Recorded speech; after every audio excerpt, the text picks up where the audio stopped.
દેવી કવચ રોજ સવારે અને સાંજે અવશ્ય સાંભળો. દુનિયાનું સૌથી શક્તિશાળી કવચ એટલે કે દેવી કવચ. ઓમ ચંડિકા દેવીને નમસ્કાર. માર્કંડેયજીએ કહ્યું, હે પિતામહ, જે આ સંસારમાં પરમ ગોપનીય અને મનુષ્યોનું બધી રીતે રક્ષણ કરનારું છે, અને જેને તમે અત્યાર સુધી બીજા કોઈ સામે પ્રગટ ન કર્યું હોય એવું કોઈ સાધન મને કહી બતાવો. બ્રહ્માજી બોલ્યા, હે બ્રાહ્મણ, એવું સાધન તો એકમાત્ર દેવીનું કવચ જ છે, જે ગોપનીય કરતાં પણ પરમ ગોપનીય, પવિત્ર તથા બધા પ્રાણીઓ ઉપર ઉપકાર કરનારું છે. હે મહામુનિ, તે તમે સાંભળો. દેવીની 9 મૂર્તિઓ છે. તેમને નવદુર્ગા કહે છે. તેમના અલગ અલગ નામો બતાવવામાં આવે છે. પહેલું નામ શૈલપુત્રી છે, બીજું નામ બ્રહ્મચારિણી છે, ત્રીજું નામ ચંદ્રઘંટા છે, ચોથી મૂર્તિને કુષ્માંડા કહે છે, પાંચમી દુર્ગાનું નામ સ્કંદ માતા છે, છઠ્ઠી દુર્ગાનું નામ કાત્યાયની છે, સાતમી દુર્ગાનું નામ છે કાલરાત્રિ, આઠમું સ્વરૂપ છે મહાગૌરી, અને નવમી દુર્ગા એટલે સિદ્ધિદાત્રી. આ બધા નામ વેદ ભગવાન દ્વારા કહેવાયા છે. જ્યારે કોઈ મનુષ્ય અગ્નિથી સળગી રહ્યો હોય, યુદ્ધ ભૂમિમાં શત્રુઓથી ઘેરાઈ ગયો હોય, કોઈ સંકટમાં ફસાઈ ગયો હોય, અથવા કોઈ ભયથી ડરી ગયો હોય અને દુર્ગાનું શરણ લીધું હોય, તેનું ક્યારેય કોઈ અમંગળ થતું નથી. યુદ્ધના સમયે મુશ્કેલી હોવા છતાં પણ તેને કોઈ વિપત્તિ ઉદ્ભવતી નથી. તેને શોક, દુઃખ અને ભય પ્રાપ્ત થતા નથી.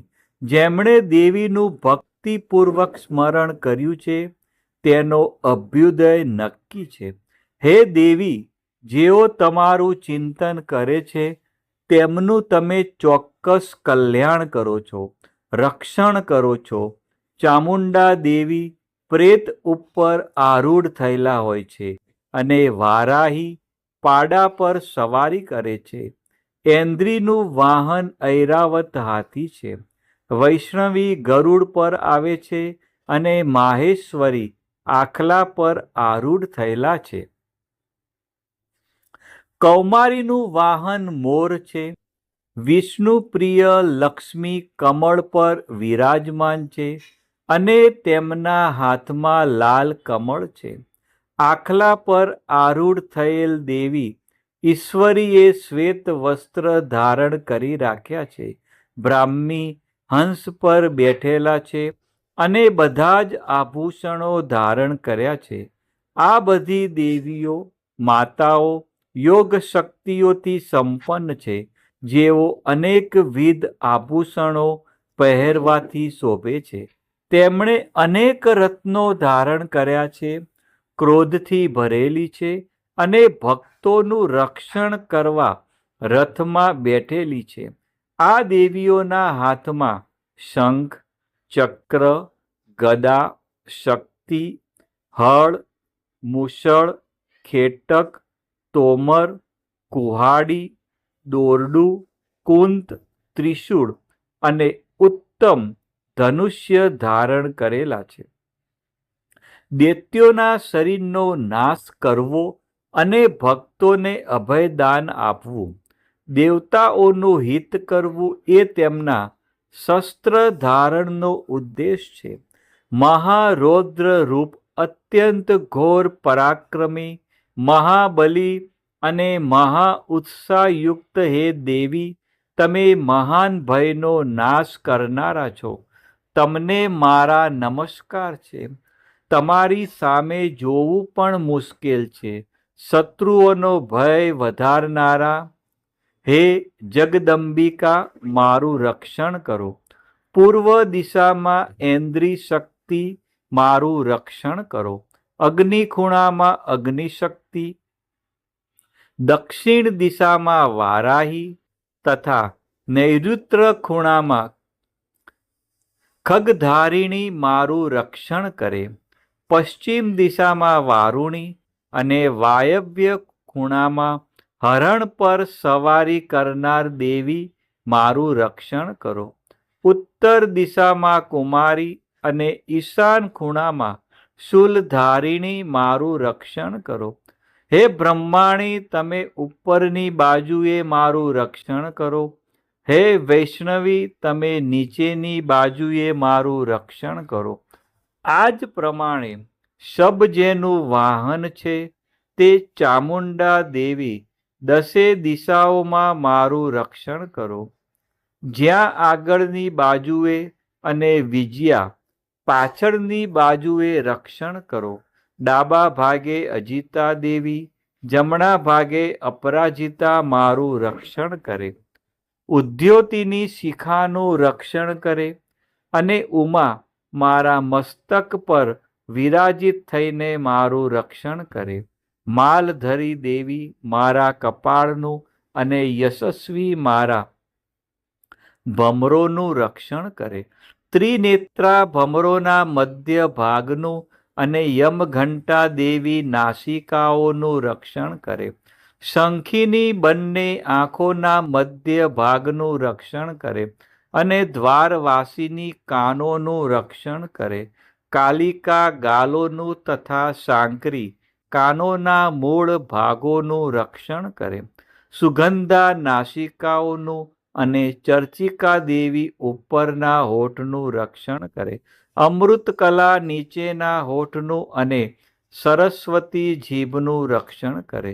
કૌમારી મારા દાંતોનું અને ચંડિકા કંઠ ભાગનું રક્ષણ કરે.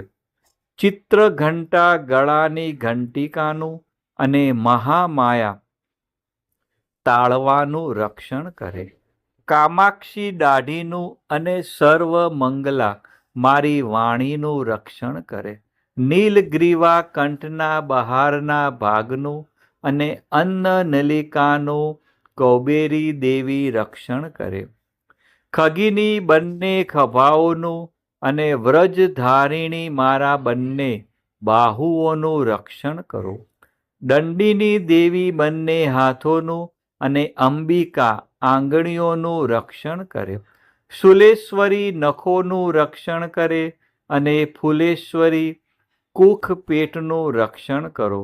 મહાદેવી બંને સ્તનોનું અને શોક વિનાશિની મનનું રક્ષણ કરે. લલિતા દેવી હૃદયનું અને શૂલધારિણી ઉદરનું રક્ષણ કરે. કામિની નાભીનું અને ગૃહેશ્વરી ગૃહ ભાગનું રક્ષણ કરો. પૂતના અને કામિકા લિંગનું અને પાડાને વાહન બનાવનાર દેવી ગુદાનું રક્ષણ કરે. ભગવતી કટી પ્રદેશનું અને ઘૂંટણોની રક્ષા વિંધ્યવાસિની કરે. સર્વ કામનાઓ પૂરી કરનારા દેવી જંઘાઓનું રક્ષણ કરે. નારસિંહી દેવીઓનું પિંડીઓનું રક્ષણ કરે. તેજસી બંને પગોના પૃષ્ઠભાગનું રક્ષણ કરે. શ્રીદેવી પગોની આંગળીઓનું અને તલવાસીની દેવી પગના તળિયાનું રક્ષણ કરે. પોતાની વિકરાળ દાઢોથી ભયંકર દેખાતા કરાલી દેવી નખોનું અને ઉધ્વકેશિની દેવી વાળનું રક્ષણ કરે. કૌબેરી રૂવાંટીના છિદ્રોનું અને વાઘેશ્વરી ત્વચાનું રક્ષણ કરે. પાર્વતી રક્ત મજ્જા વસા માંસ હાડકા અને મેદનું રક્ષણ કરે. કાલરાત્રિ આંતરડાઓનું અને મુકુટેશ્વરી પિત્તનું રક્ષણ કરે. પદ્માવતી કમળ કોષોના મૂળ આધારનું અને ચૂડામણી કફનું રક્ષણ કરે.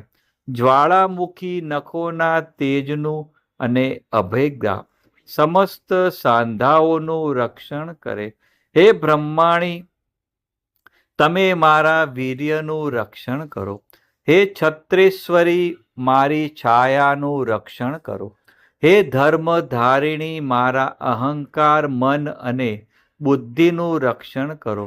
હે વ્રજ ધારણ કરનાર દેવી, મારા પ્રાણ, અપાન, વ્યાન, ઉદાન અને સમાનનું સંરક્ષણ કરો.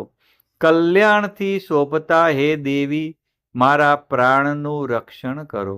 યોગીની દેવી, રસ, રૂપ, ગંધ, શબ્દ અને સ્પર્શનું અને હે નારાયણી, તમે મારા સત્વ, રજ અને તમો ગુણનું રક્ષણ કરો. વારાહી આયુષ્યનું રક્ષણ કરે, વૈષ્ણવી ધર્મનું રક્ષણ કરે તથા ચક્ર ધારણ કરનારા દેવી યશ અને કીર્તિ, લક્ષ્મી અને ધનનું તેમજ વિદ્યાનું રક્ષણ કરો. હે ઇન્દ્રાણી, તમે ગૌત્રનું રક્ષણ કરો. હે ભૈરવી, પત્નીનું રક્ષણ કરો. હે ચંડિકા, મારા પશુઓનું રક્ષણ કરો. હે મહાલક્ષ્મી, પુત્રોનું, સંતાનોનું રક્ષણ કરો. હે સુપથા દેવી, મારા પથનું અને ક્ષેમકરી દેવી, મારા માર્ગનું રક્ષણ કરો.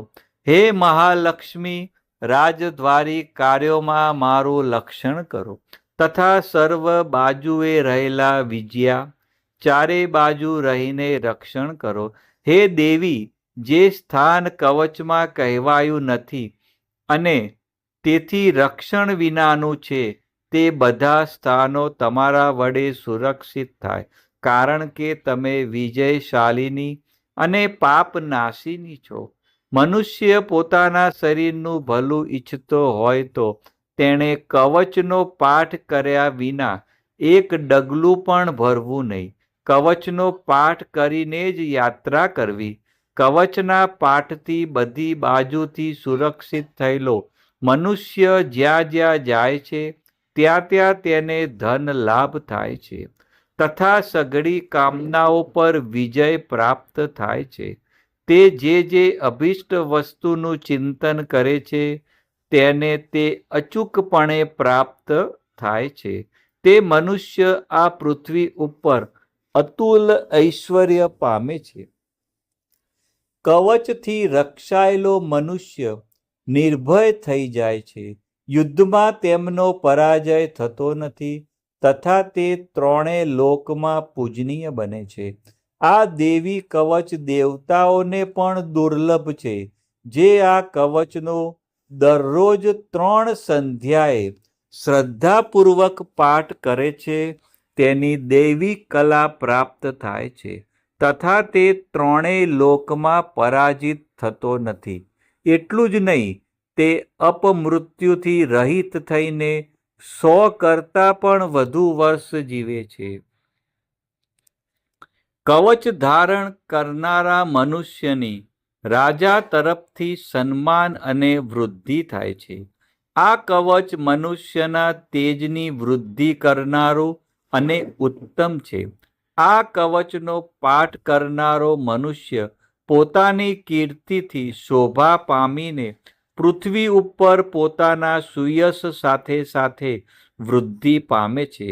જે પહેલા કવચ કરીને સપ્તસતી ચંડી પાઠ કરે છે તેની જ્યાં સુધી વન પર્વત હોય ત્યાં સુધી તે આનંદથી યુક્ત આ પૃથ્વી ઉપર રહે છે. તેના પુત્રો, પૌત્રો, સંતાન પરંપરા બનેલી રહે છે. પછી દેહાંત થતાં તે મનુષ્ય મહામાયાની કૃપાથી નિત્ય પરમ પદને પામે છે. જે દેવતાઓને પણ દુર્લભ છે તે સુંદર દિવ્ય રૂપ ધારણ કરે છે અને કલ્યાણ શિવની સાથે આનંદનો ભાગી બને છે. રોજ સવારે અને સાંજે આ દેવી કવચનો પાઠ અવશ્ય કરવો.